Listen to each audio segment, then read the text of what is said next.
Olá, alunos do SEV, tudo bem com vocês? Professora Simone Martins aqui. Hoje é dia 4 de março. Vamos dar início a mais um encontro geográfico. Prestem bastante atenção na aula, tá bom?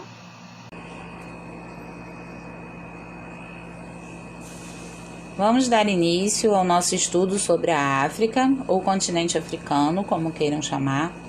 Vamos dividir o nosso estudo em 3 partes, para melhor entendimento de vocês, ok? Então, começando aí, circulado de vermelho no planisfério, está o continente africano.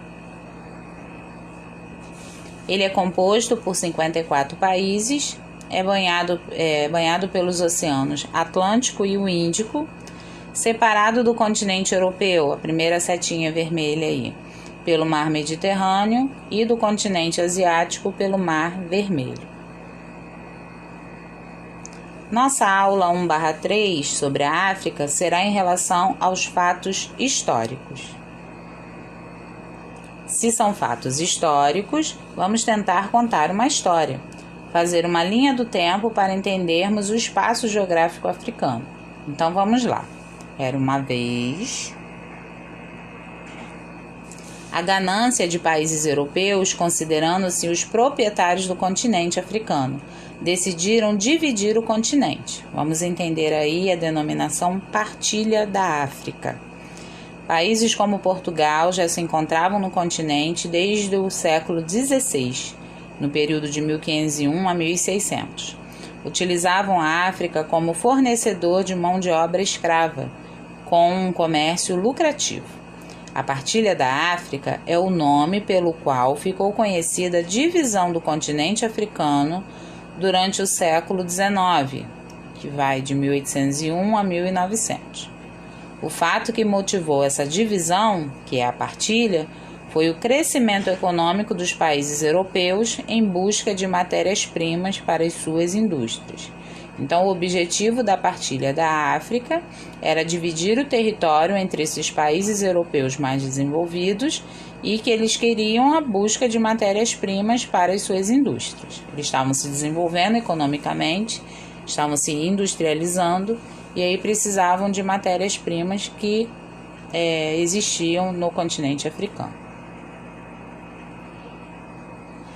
2 conceitos também passaram pela história da África. Tá? Para os países europeus, a África era percebida como um espaço importante de passagem para o comércio com a Ásia. Depois, o continente africano passou a interessar pela possibilidade de conseguir mão de obra escrava.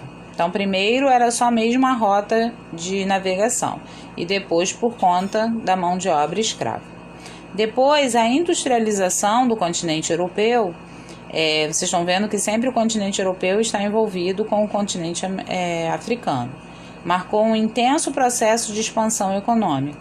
Eles buscavam a matéria-prima disponíveis a baixo custo.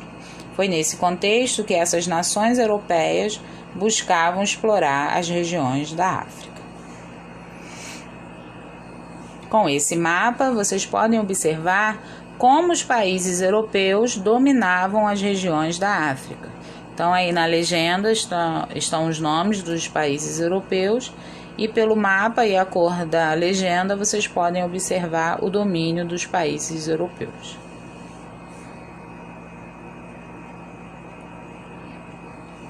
E para os países europeus terem essa divisão, eles traçaram sobre o território fronteiras artificiais, tá? O nome aí já diz. Eles mesmos fizeram a partilha, a divisão do continente, tá? Os territórios africanos foram traçados por fronteiras artificiais, segundo a vontade do colonizador europeu. Deste modo, etnias inimigas tiveram que conviver dentro do mesmo território, causando sangrentas guerras civis. Desde aquela época que eles passam por esses problemas por conta dessas fronteiras artificiais. Os europeus dividiram conforme a sua vontade, não respeitando o que já existia ali naquele território. Então, eu coloquei essa charge aí para vocês poderem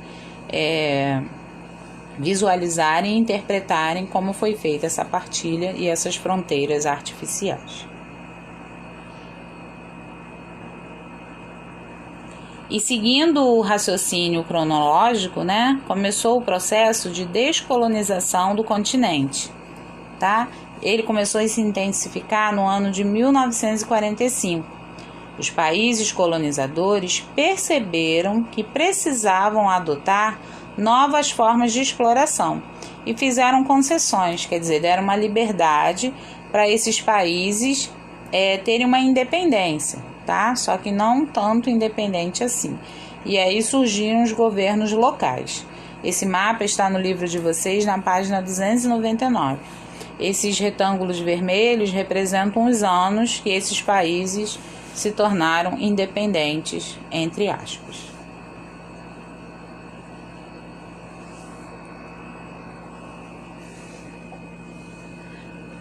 Continuando a nossa história sobre a África, não podemos deixar de citar a relação que o continente tem com o Brasil. Então aí eu coloquei os dois mapas aí do nosso país e do continente africano e vamos entender aí essa relação histórica que tem com o nosso país, tá?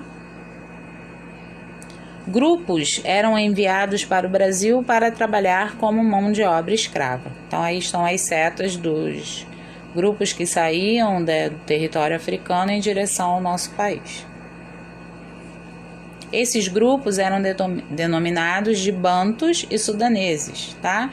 Que eram um conjunto de povos do continente africano que se dividiam conforme as suas regiões.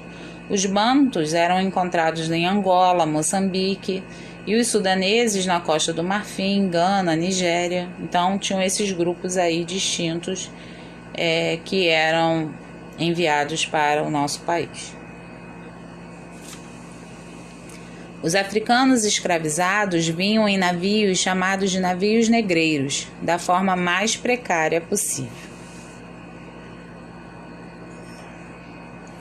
Essa ilustração é uma maquete da forma que eles faziam o percurso da viagem.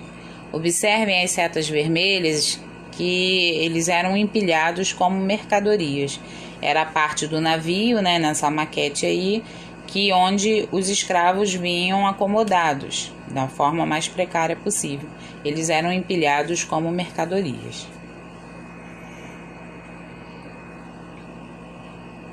Chegando aqui, eles trabalhavam em engenhos de cana-de-açúcar, em plantações e como empregados domésticos.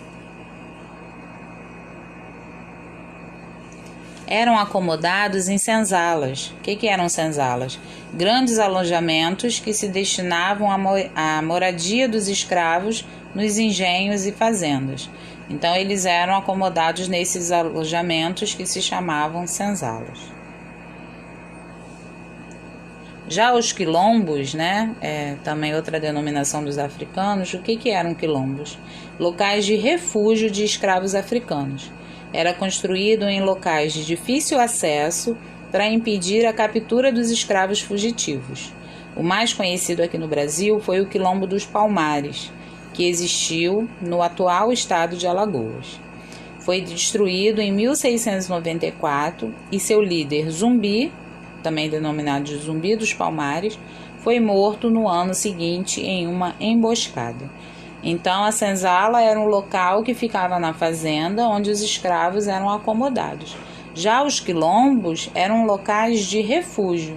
Então, eles fugiam desses locais onde eram aprisionados e ficavam protegidos nesses quilombos e eram construídos em locais de difícil acesso justamente para eles não serem capturados.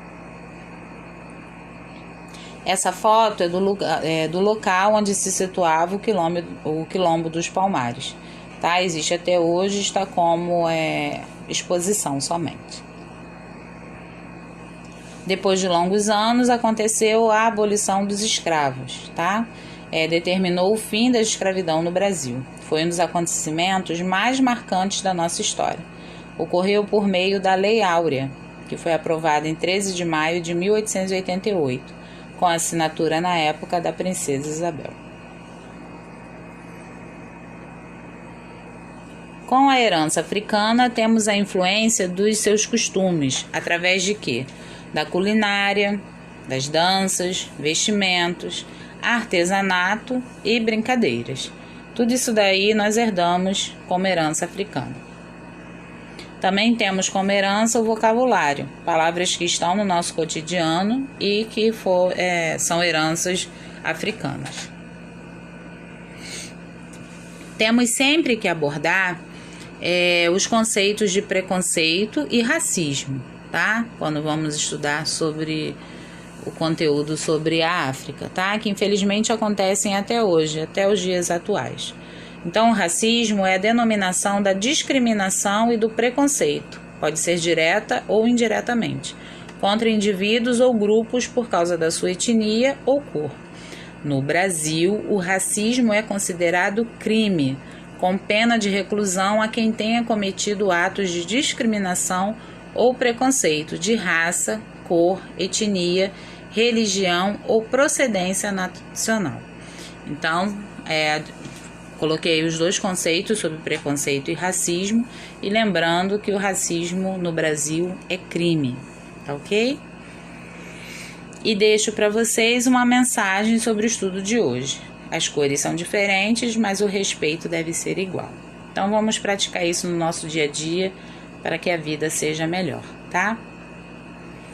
Para exercitar o aprendizado, seguem as atividades serem feitas no livro. Eu vou enviar um pequeno vídeo para vocês, é um vídeo bem ilustrativo para poder complementar a aula de hoje, tá bom? Amores, muitos beijos, muito amor para vocês, tá? Beijos, a gente logo vai se encontrar.